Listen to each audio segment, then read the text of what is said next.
বড়োদেরকে প্রণাম আর ছোটোদেরকে ভালোবাসা জানিয়ে আমি শিপ্রা মজুমদার আজকে আবার একটা ব্লগ ভিডিও নিয়ে তোমাদের কাছে চলে এসেছি। আশা করি আজকের ব্লগটা তোমাদের ভীষণ ভালো লাগবে। তাহলে দেখতে শুরু করা এখন থেকে। আজকে আমি তোমাদেরকে কী দেখাচ্ছি। বন্ধুরা, অনেক দিন বাদে হঠাৎ সুযোগ চলে আসায় আমরা ঘুরতে চলেছি এই 6-7 দিনের জন্য।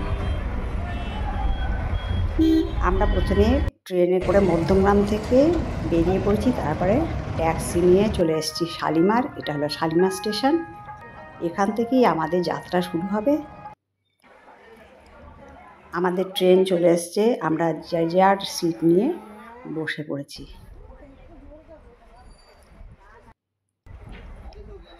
এক রাত ভ্রমণের পরে আমাদের ট্রেন নির্দিষ্ট জায়গায় চলে এসছে। তোমরা দেখে বুঝতে পারছো আমরা কোথায় চলেছি।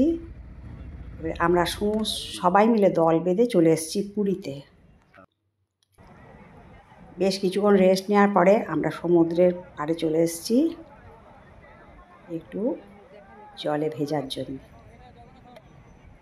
এখন যেহেতু দামোদর মাস, পুরীর যারা বাসিন্দা তারা এখানে দামোদর মাসটা সুন্দরভাবে পুজো আর্চা করে পালন করেন।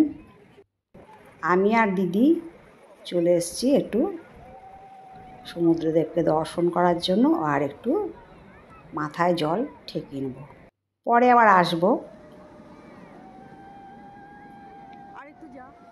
একা একা সমুদ্রে নামতে সাহস পাচ্ছি না, তবে আমরা ঠিক করেছি সমুদ্রে নামবো না। কেননা আসার পর থেকেই শুনতে পাচ্ছি যে অনেক অ্যাক্সিডেন্ট হয়েছে সমুদ্রে ঢেউতে, অনেকের পা ভেঙে গেছে, কেউ পড়ে গেছে, কোমরে চোট পেয়েছে। সেই জন্য আমরা ঠিক করেছি কি যে সমুদ্রে আমরা নামবো না। বেশ কিছুক্ষণ সমুদ্রের জলে পা ভিজিয়ে আমরা দুজনে বাড়ি চলে এসেছি।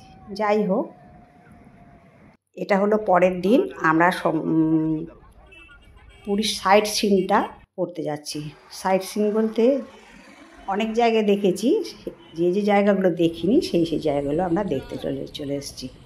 এটা হলো বিপত্তারিণী চণ্ডী বাড়ি, ভীষণ সুন্দর জায়গা, মা কালীর মন্দির। তোমাদেরকে দেখাবো। ভেতরে ঢুকে আমরা মায়ের মন্দিরে দর্শন করলাম। এত সুন্দর কারুকার্য করে মন্দিরটা তৈরি। অনেকক্ষণ থেকে দেখলাম। মাকে প্রণাম সেরে আমরা আবার যে যার চলে এসেছি। এরপরে গেলাম গুপ্ত বৃন্দাবন। গুপ্ত বৃন্দাবনে এবার নানা জায়গা আছে দেখার। এখানে জগন্নাথ দেবের দেখো মূর্তি আছে, জগন্নাথ, সুভদ্রা, বলরাম।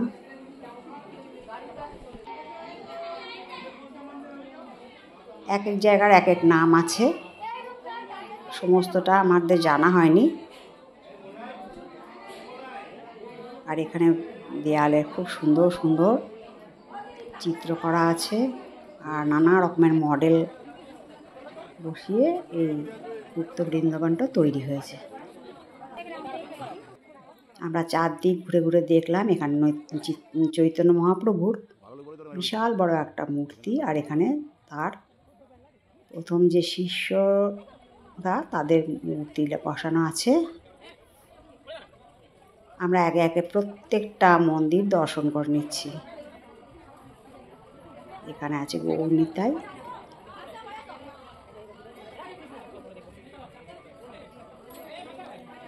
এইসব জায়গাগুলো আমরা আগের বারে আসিনি। আমরা আগের বারে গেছিলাম সূর্য মন্দির,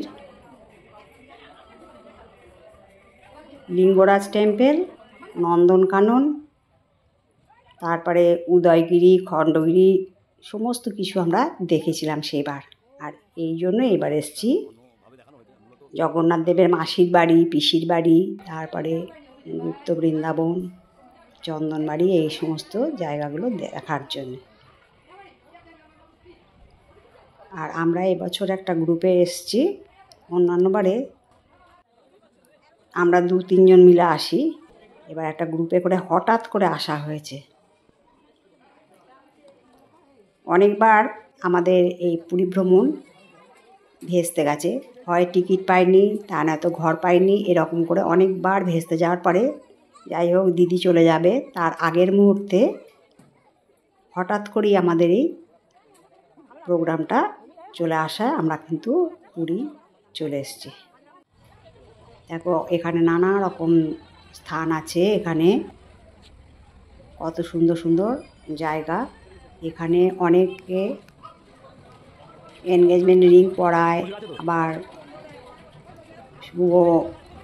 শুভ জন্মদিন এইসব নানা রকম পালন করে, এইসব এক একটা মন্দিরের এক একটা দিকে, সেগুলোও দেখলাম। আর এগুলো কিন্তু একদম হাতে আঁকা মন্দিরে চিত্র করা আছে, যত আলপনা যত কিছু তোমরা দেখতে পাচ্ছ সমস্ত কিছু কিন্তু হাতে আঁকা।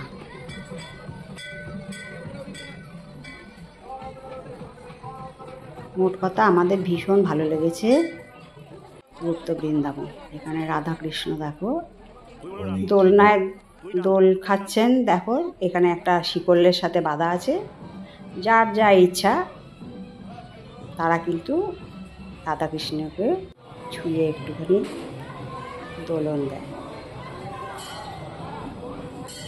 আশা করি তোমাদের এই সমস্ত মন্দির চত্বরটা দেখে ভীষণ ভালো লাগছে। আর এটা হলো রাম সীতার মূর্তি।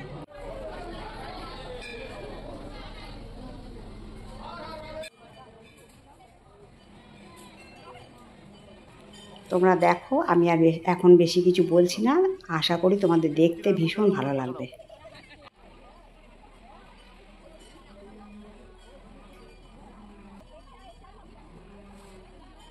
জলের মধ্যে রঙিন রঙিন মাছ, কচ্ছপ এখানে রাখা আছে, সবাই এইখানটা দেখে।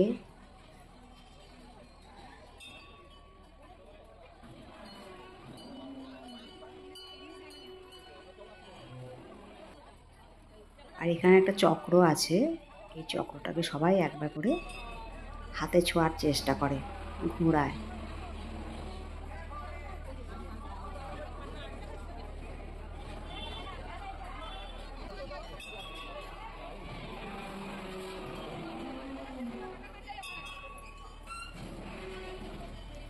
এখন যেহেতু দামোদর মাস, সেই জন্য পুরীতে এত ভিড় এর আগে কিন্তু দেখিনি। আর এইখানে আছে 108 শিবের লিঙ্গ। এই যে মুখটা দেখলে সেইখান দিয়ে ঢুকে এই মন্দিরের ভেতরে ঢুকতে হয়। আমরাও 108 শিব দেখলাম।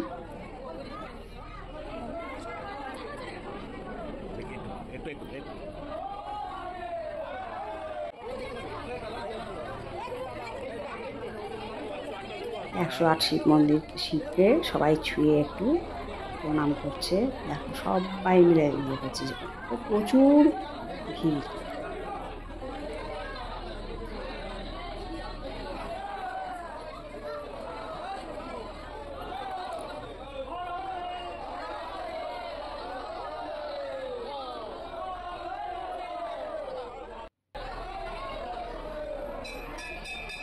ছোট বাচ্চা বড় সবাই মিলে কিন্তু এই মন্দিরে সবাই ঢুকেছিলাম আমরা। যাই হোক দেখো এইখানে আমরা সন্ধ্যেবেলাতে চলে এসেছি সমুদ্রের পাড়ে। এখন কিন্তু রাত্রি 7:30 বাজছে।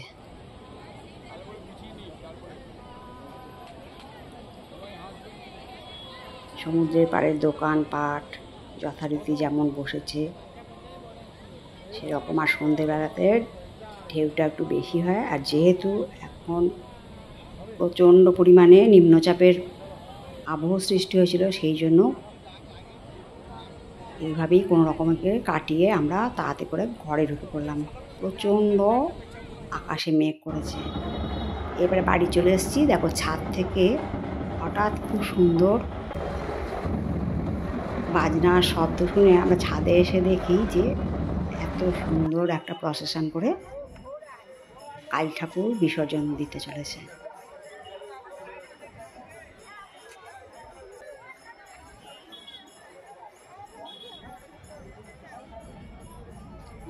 এই জায়গাটা হলো চন্দনবাড়ি।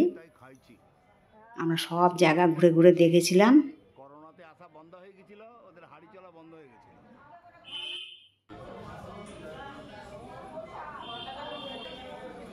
আমাদের টিম থেকে পরের দিনে আবার লিঙ্গরাজ টেম্পেল, তারপর সূর্য মন্দির, এগুলো সব দেখতে গেছে। আমাদের যেহেতু আগে দেখা ছিল সেই জন্য আমরা কিন্তু আর যাইনি।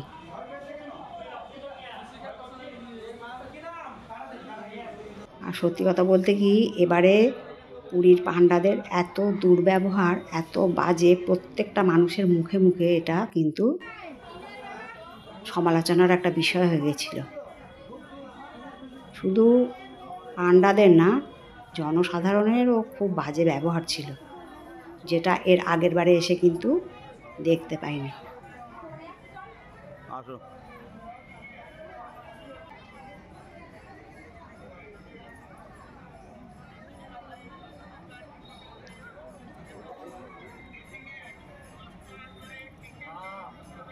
আমাদের এক বান্ধবী আছে, তার ভিডিওতে কিন্তু এই চন্দনবাড়ি মন্দিরটা দেখেছিলাম, তখন ভীষণ ভালো লেগেছিলো। তাই এটা যখন দেখছিলাম ওর কথা খুব মনে পড়ছিল।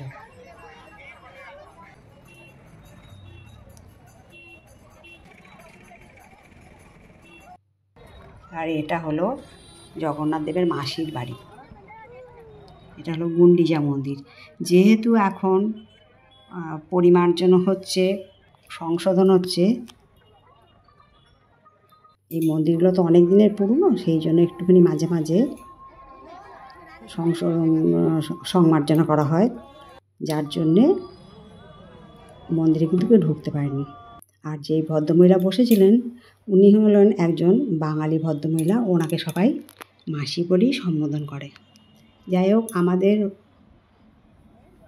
হলিডে হোমটা এত সুন্দর জায়গা ছিল, ছাদ থেকে একদিকে সমুদ্র আর একদিকে পুরীর মন্দির আমরা কিন্তু দেখতে পেতাম।